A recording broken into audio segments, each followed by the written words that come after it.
those answers we got to take place for. Because I would have been disappointed in it. And I never had any math on it. All that good stuff. Well, this week, if you recall, last week we finished chapter 1, and I discovered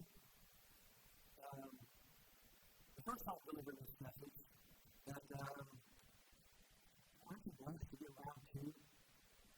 Because round 1 was way too long. So we're jumping right in to keep us on track. Chapter 1 comes to an end. Chapter 2 begins. And that's kind of the theme. Chapter 1 is behind us. Chapter 2 is before us. Chapter 1 is chaos and heartbreak. Chapter 2, God is doing something new. So, if you're ready for chapter 2, say, we're ready for 2. Excellent. I didn't have to say it. Thank you, God, for reminding me those are on my head. All right, let's dive in. Here we go. Naomi had a relative on her husband's side, a man standing from the clan of Elimelech, whose name was Boaz. Now, when this verse says a man of standing, it's saying he was a man of character, a man of integrity. In the original Hebrew, it actually means he was a man of wealth, or more literally, he was a man of property. He owned a lot of property. He was a man of standing. Now, if I may be so bold as to speak to those here and those online, ladies, it's far better to have a man of standing than a man of sin. You don't want a passive, complacent couch potato. You want a man of standing with a solid work ethic, a man with ambition and drive, and he may even own something to drive, and he may even have a job, for example. You want a Boaz, a man of standing. Let's move on to verse 2. Ooh, I got a little Jesus sticking out of the top. Verse 2. Ruth, the Moabite, said to Naomi, let me go to the fields and pick up the leftover grain behind anyone in whose eyes I find food. Naomi said to her, go ahead, my daughter. Go ahead and go to work, basically. So she, being Ruth, she went out, entered a field, and began to glean behind the harvesters. So Ruth goes out and just happens to pick a certain field, and she begins to glean. And I understand, gleaning sounds like a new beauty product, right? Really, unless they want to glean for smoother, younger skin, good words today. Maybe $99.95 an ounce. That's what it sounds like. But according to Leviticus 19, gleaning is actually a farming term, or more specifically, it's a harvesting term. So if you're harvesting and you drop some of your produce, and I learned this morning, even today, especially with potatoes apparently, they will glean the field after the farmers go through.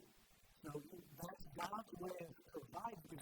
When that gets left behind, they were told to leave it there so that the poor and the needy can come and glean the field and pick up your leftovers. That's God's way of providing for the needy. This is exactly what Ruth was doing. She was a widow. She was poor. So she would go out and she would glean the leftovers. As Ruth went out to gather grain behind the harvesters, and as it happened, another verse says it just so happened, she found herself working in the field that belonged to Boaz. Now, when we read as it happened or it just so happened, that is a major theme throughout the entire book of Ruth. Okay? You may have noticed in the entirety of the book of Ruth, there are no supernatural miracles from God. bush, no parting of the Red Sea, no booming voices from heaven, just so happens, I think it just so happens that God's way of waking us. And it just so happens, right?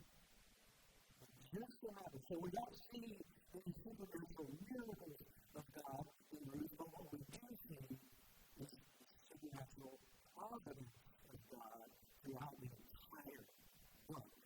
Starting even in chapter 1, the supernatural providence of God. You say, well, what exactly is the supernatural providence of God?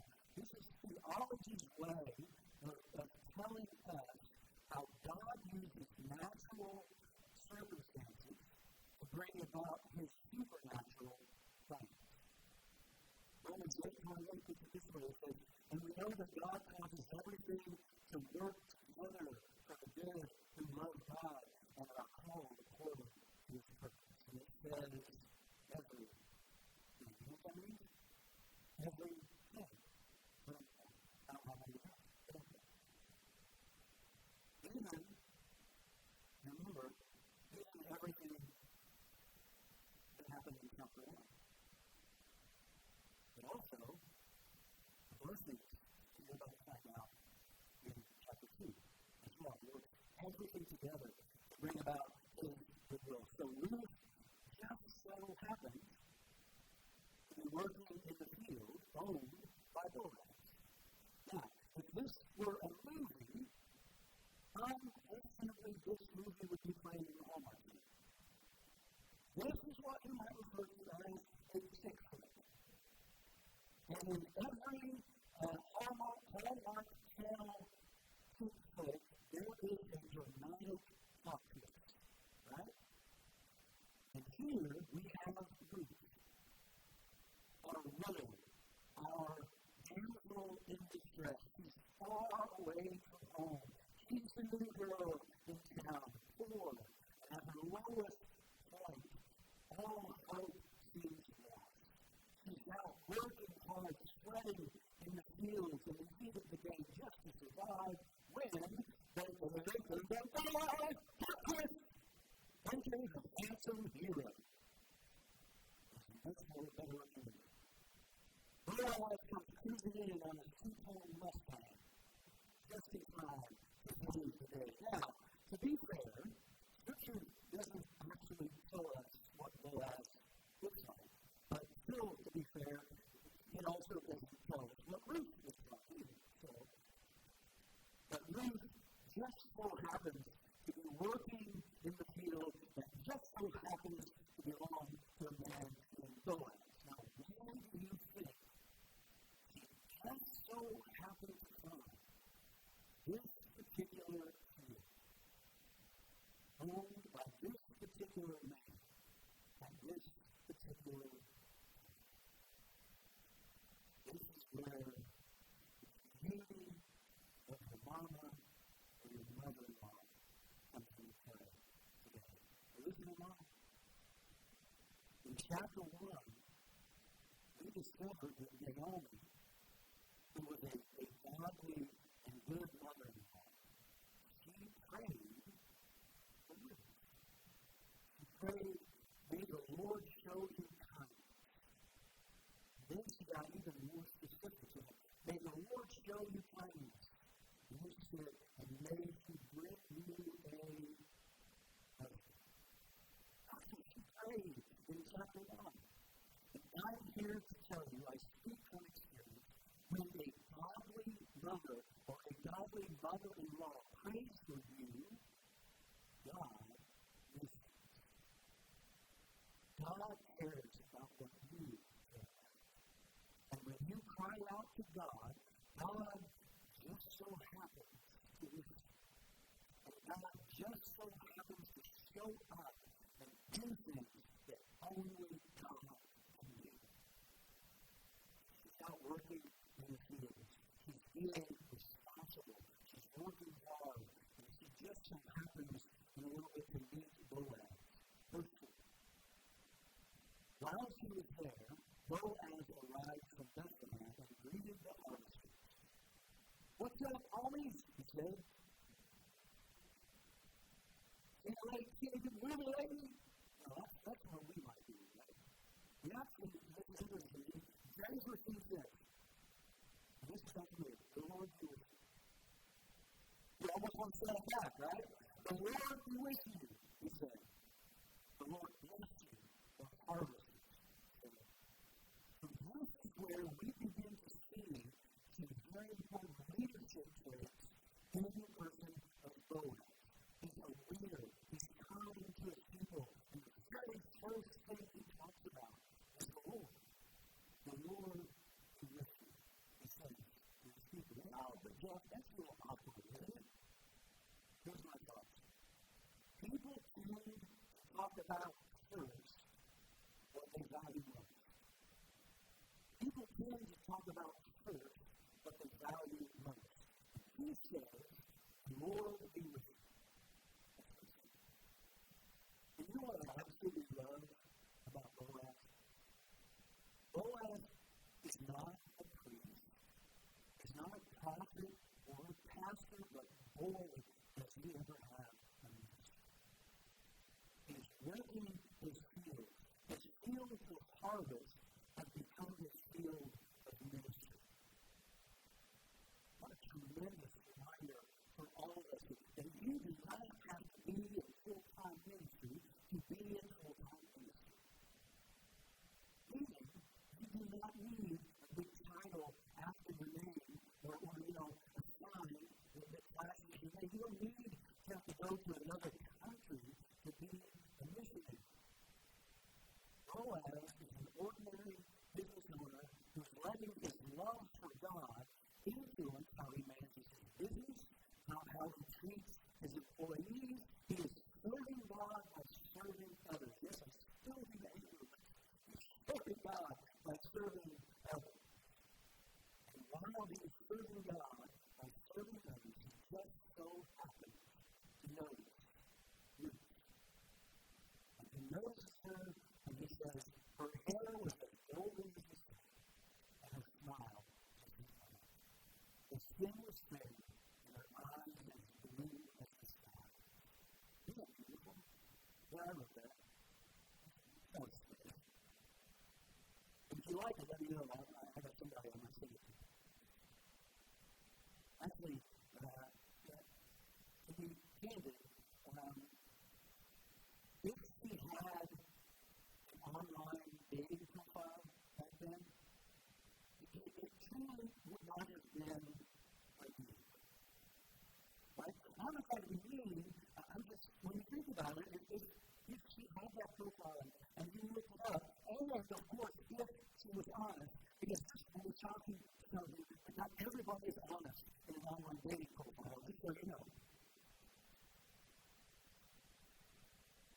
But it does seem like everybody seems to have one good picture, which I haven't figured out. And it seems like that one good picture is about 7 years old and has about 9 different filters used on it, and it's taken from a very, what I'm told is a very heavy angle, and I still don't understand what this means. Anyway, I'll just say that. I got to go. Sorry. Ruth, yes, Ruth. If Ruth had an online dating profile, it would not have been ideal, because what do we know about her? First, we know she was a Moabite, which means he was from the wrong people group. It means she used to worship the wrong God. And we know she was a widow, which means she's not a virgin, which was a major deal at the time. She was homeless, destitute, and worst of all, she came with this grumpy old mother-in-law. I guess you could say she had a troubled past. But here's what I love about Ruth. Yes, she had a complicated past. But she refused to allow her past to define her future. Please hear me when I tell you. Never let your past con you out of God's plan for your future.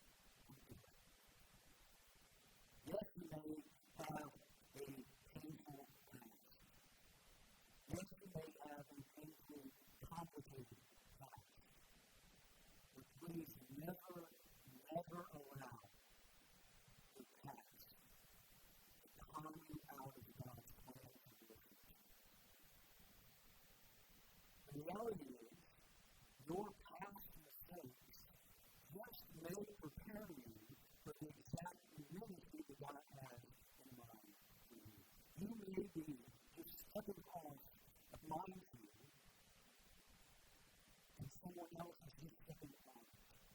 And because you've already been through that chapter in your life, you may be able to help someone else navigate the same chapter safely.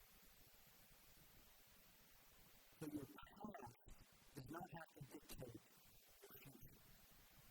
It enables you to say to someone who's struggling, I've been there, I get it, I understand. God rescued me, He can rescue you too. Let's look at what happens here. Just before Ruth and Boaz. Then Boaz asked the foreman, "Will you ask her if she likes me to give her a smoke?" Remember that? Like, physically. Then Boaz asked his foreman, "Who's that young woman over there? Who does she belong to?" This is the ancient version of creeping on somebody's profile. Right? And the foreman replied, "She is a young woman from Moab who came back with Naomi. She asked me this morning if she could gather grain behind the harvesters.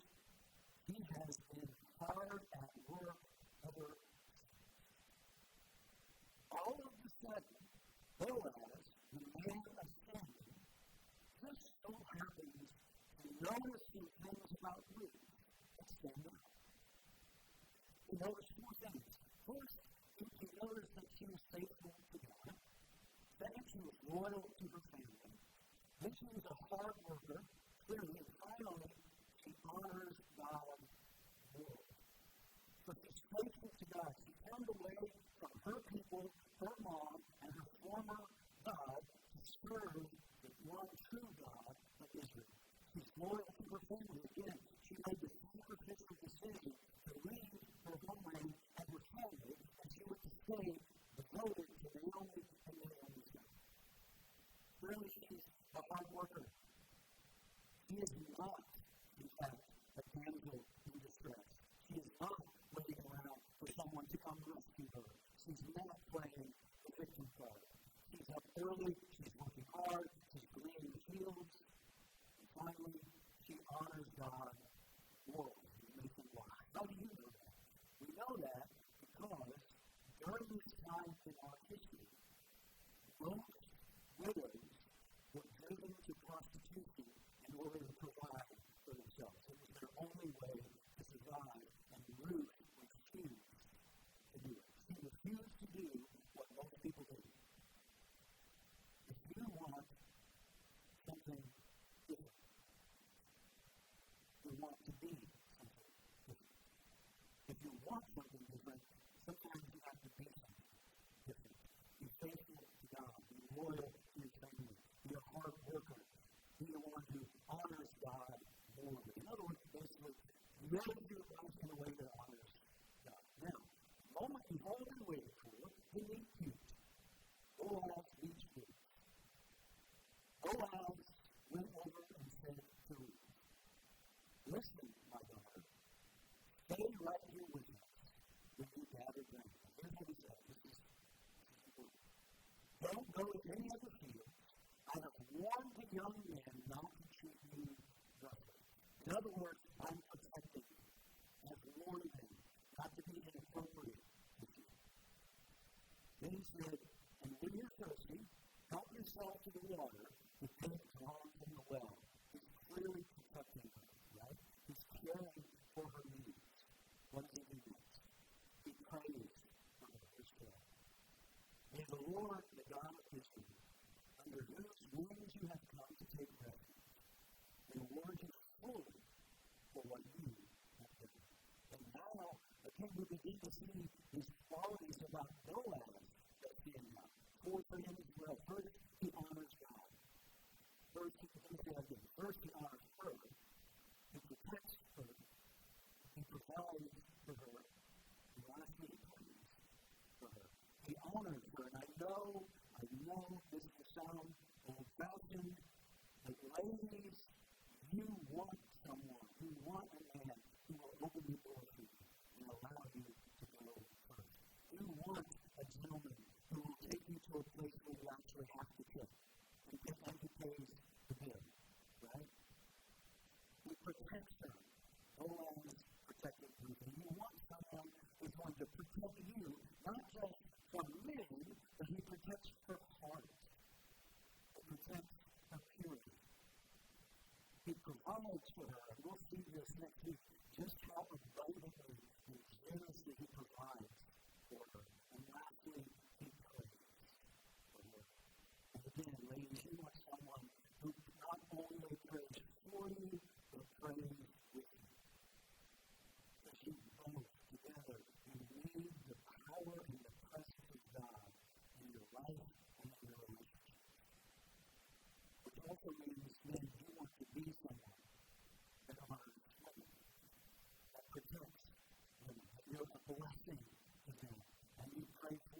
out to her, "Come over here and help yourself to some food. You can dip your bread in the sour wine." So she sat with the harvesters, and Boaz gave her some roasted lamb. She ate all she wanted and still had some leftovers. So highlight that part in the book. It says she had all she wanted and then how many times did we see this in the ministry of Jesus Christ? He turned water into wine, and then there was leftovers, there was so much wine. He's feeding the 5,000, and there's leftovers. Right? Jesus tells Peter, "Cast your net on the other side," and he catches so many fish that it breaks the net and threatens to capsize the boat. With Jesus, there is always more. With Jesus, there's always more than enough. Ruth didn't have to wait to receive leftovers that fell off the table. No, she ate till she was full, and then she had leftovers. And yet, so many of us are perfectly content with the scraps that fall from our lives. We serve a God who does exceedingly abundantly above all we can even think, imagine, or ask. And yet, sometimes we settle for the crumbs, the morsels that accidentally fall from the table. Psalm 23 says, You prepare a table before me in the presence of my enemies.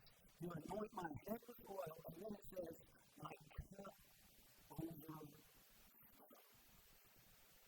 These are examples that illuminate a consistent theme. You see, our God is not a God of scarcity, who provides almost enough or maybe enough. We serve a God who is a God of abundance, who doesn't just meet our needs, He meets our needs to overflowing. He lavishly pours out His grace and His goodness and His provision upon us who do not deserve it, have not earned it, and could never possibly repay it.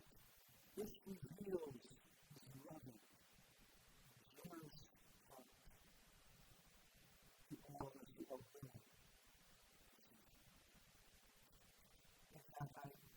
No matter how long I do this, I continue to be amazed how this thing we call the Bible, this document from thousands and thousands of years ago, still applies to our lives today in 2025. It's incredible how in many different ways, today we're still so much like Ruth. He was a Moabite who had sinned against God. And in a similar way, we're all like being a Moabite. We've all sinned against God. And she came empty-handed, admitting her need. She knew everything she had that only we have to give it to. In the same way, everything we have is gleaning from the goodness of a good God, a God of love, a God of mercy, a God of kindness. Boaz blessed Ruth with more than she could have ever expected. Our God continually blesses us with more than we can ever deserve. His grace, His mercy, His power to make us free, His peace that goes beyond our human ability to even understand.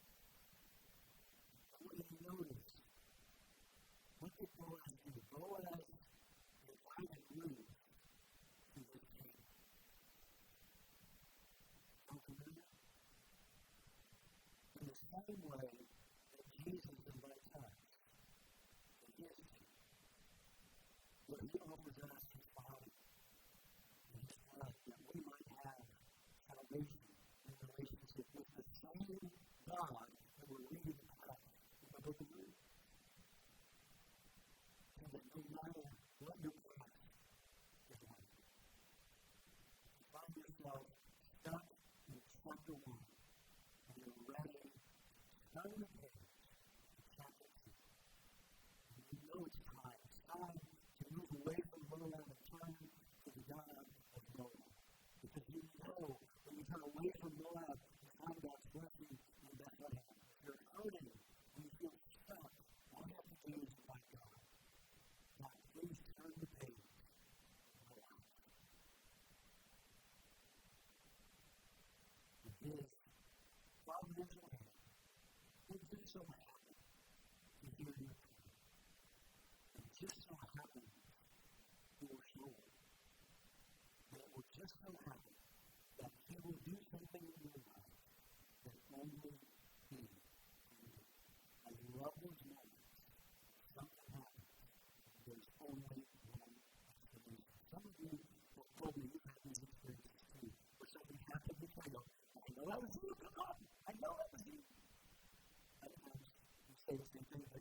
say thank you.